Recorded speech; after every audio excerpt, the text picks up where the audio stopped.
L'épisode du jour, c'est où rouler quand il fait moche. Quand il fait gris, quand il fait froid, on n'a pas forcément envie de mettre le bout de son nez dehors. Mais pour y aller, pour se motiver, à un moment donné, il faut peut-être choisir son terrain. Alors, vous avez de la chance, vous êtes en montagne, il y a de la neige, allez-y le matin, quand c'est bon dur.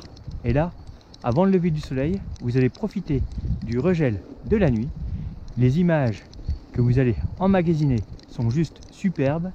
Les couleurs au lever du jour, c'est le top du top. Autre solution, y aller en début de soirée, quand la nuit vient d'arriver. Mais là, il faut être équipé un minimum en termes d'éclairage. Et mieux vaut ne pas y aller tout seul, car passer une nuit dehors en montagne dans le froid n'a rien de drôle. Bon, tout le monde n'habite pas la montagne. Par contre, tout le monde est susceptible de se retrouver un jour, un dimanche avec une sortie de prévue, et là, soit des rabasses d'eau, ou du froid, du gris, du vent, peu importe. L'idée, c'est d'y aller, mais de ne pas y aller n'importe où. Quelle que soit votre région, vous avez automatiquement des zones qui vont être moins hostiles. Forcément, si vous choisissez la forêt pleine de glaise, ou alors avec, on va dire, cette terre sablonneuse, à ruiner votre transmission en une sortie, ça c'est vraiment les zones à éviter. Nous, sur Besançon, on a un petit massif Breugille qui est, on va dire, comme une grosse éponge de calcaire, et même s'il est tombé des trompes d'eau, voire même si on va rouler sous la pluie, ça absorbe tout de suite. Du coup, au sol, on a une pierre un petit peu glissante, certes. Le top en pierre mouillée qui ne glisse pas, ça reste le granit. Pour ceux qui connaissent les Vosges, et bien ça c'est vraiment un truc de fou. Même mouillé, il y a du grip. Et on a souvent une appréhension à freiner, à ne pas faire confiance. Et il faut plusieurs sorties avant de comprendre que ça ne change rien. On peut envoyer du steak. Donc, visez les zones plutôt en cailloux que tout ce qui est terre, puisqu'il vaut mieux du caillou mouillé que de la grosse boue.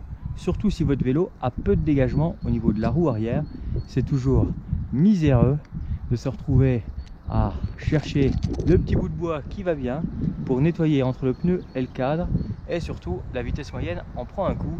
Et ce qui devait être une bonne partie de rigolade devient une grosse galère.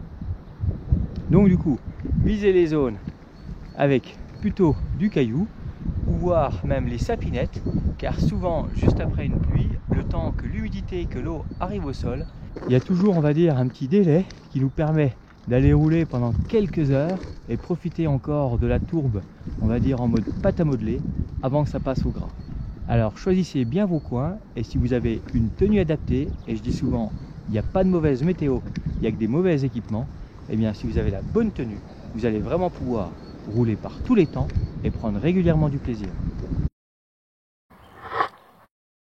Alors déjà, première chose, il vaut mieux choisir du sentier cailloux et feuilles que des zones terreuses, pleines de glaise.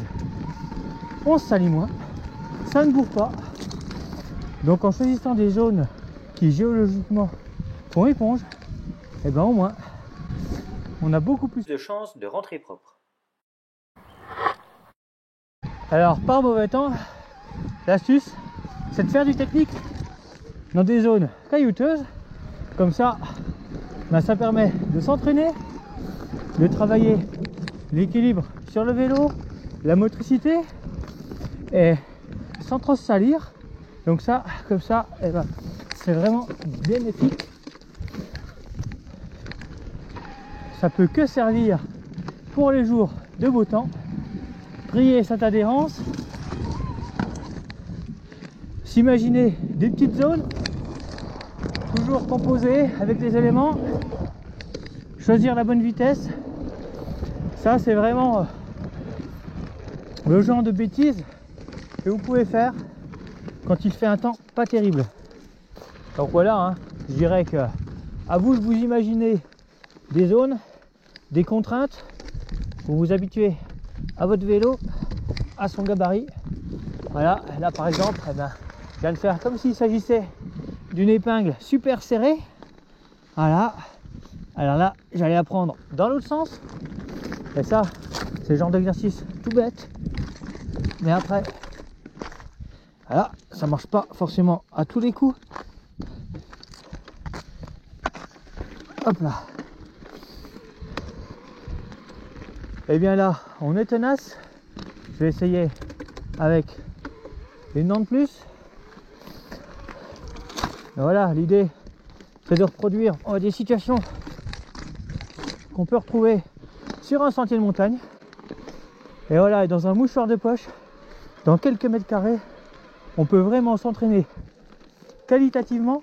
Bon, moi, ce spot, ça fait depuis que je fais du VTT, j'y roule et je m'en lasse pas. Mais on reviendra un peu plus tard sur ce que j'aurais tendance à appeler le e-trial. Hop, allez. Mode twin lock activé. On n'hésite pas à monter les dents.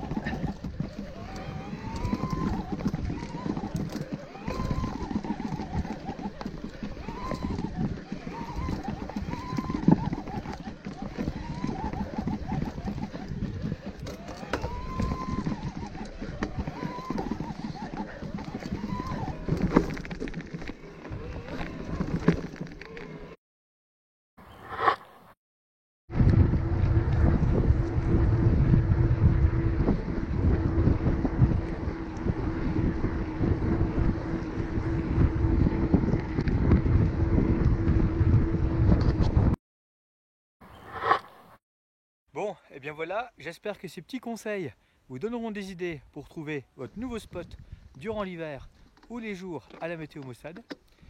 Nous, eh bien à Besançon, on a la chance d'avoir le massif de Bregies où on se trouve actuellement. Et ici, l'endroit porte bien son nom, il s'agit du Grand Désert. Donc, si vous n'êtes pas très loin de la Franche-Comté et vous cherchez un spot où rouler, eh bien direction Besançon et Bregies. Et là, il y a vraiment de quoi faire sans rentrer trop sale.